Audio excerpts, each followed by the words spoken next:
আমি আজকে একটা জায়গায় চলে এসেছি, আর এই জায়গাটা আপনাদের ঘুরিয়ে দেখাবো। তো চলুন তার আগে একটু কিছু জিনিস আপনাদের দেখায়।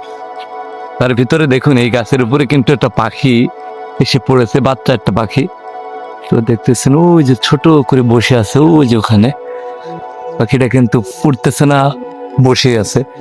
আর এখানে কিন্তু অসাধারণ একটা দৃশ্য।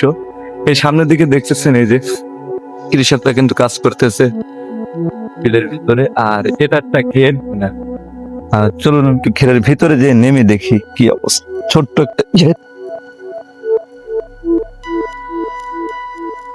তো আমি দাঁড়িয়ে আছি এই ঘেরের ভিতরে, আর এর ঘেরের ভিতরে ছোট্ট একটা ঘের। ঘেরের তার সাইডে কিন্তু বিভিন্ন জাতের সবজি লাগিয়েছিল, কিন্তু এখন সে সবজিগুলো ফুরিয়ে গিয়েছে, যার কারণে কিন্তু এইভাবে পড়ে আছে। যেহেতু সামনে আবার সিজন অন্যরকম, সেই সমস্ত জিনিস কিন্তু এখানে লাগানো হবে। তো চলুন এই যে দেখি, এই যে কিন্তু পাড়, অর্থাৎ এই গাছের চারি সাইডটায়।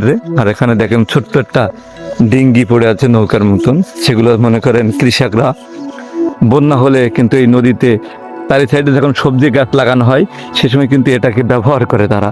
এখন কিন্তু পানি কমে গেছে, যেহেতু প্রচণ্ড রোদের সময়। এখন এই রোদের সময় কিন্তু এই ঘেরগুলোতে কিন্তু পানি শুকিয়ে যায়। আর এই যে দেখেন, পানি শুকানোর কারণে কিন্তু এই মাছগুলো ধরে নিয়ে গেছে। আর চলেন একটু সামনের দিকে ঘুরিয়ে ঘুরিয়ে দেখাবো যে পাড়টা কেমন আছে আর এখন কি অবস্থায় আছে। যেহেতু এখানে সবজি গাছ লাগানো ছিল, বিভিন্ন সবজি, এই যে দেখতেছেন বেগুন গাছ আছে, কিন্তু ছোট ছোট বেগুন হয়ে আছে এখনো। আর কিন্তু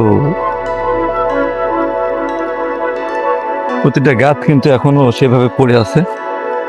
এই যে একটা ডালিম গাছ এখানে রয়েছে এখনো পর্যন্ত, সামনের গাছটি। এই যে একটি গাছ দেখতেছেন, এই যে দেখুন এখনো গাছে কিন্তু ডালিম ঝুলছে।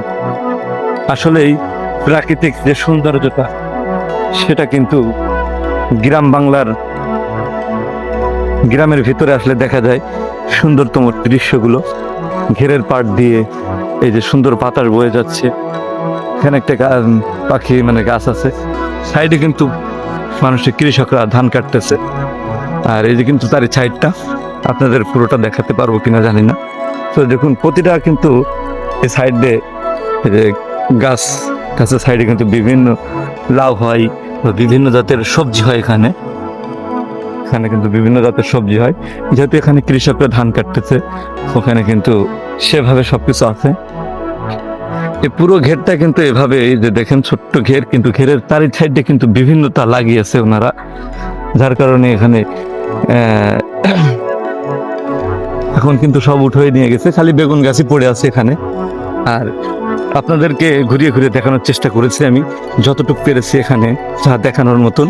শুধু ঘেরটা এখন শুকনো হয়ে যাচ্ছে, যেহেতু খুবই রোদ্দুরের সময় বলে পানিগুলো শুকিয়ে যাচ্ছে।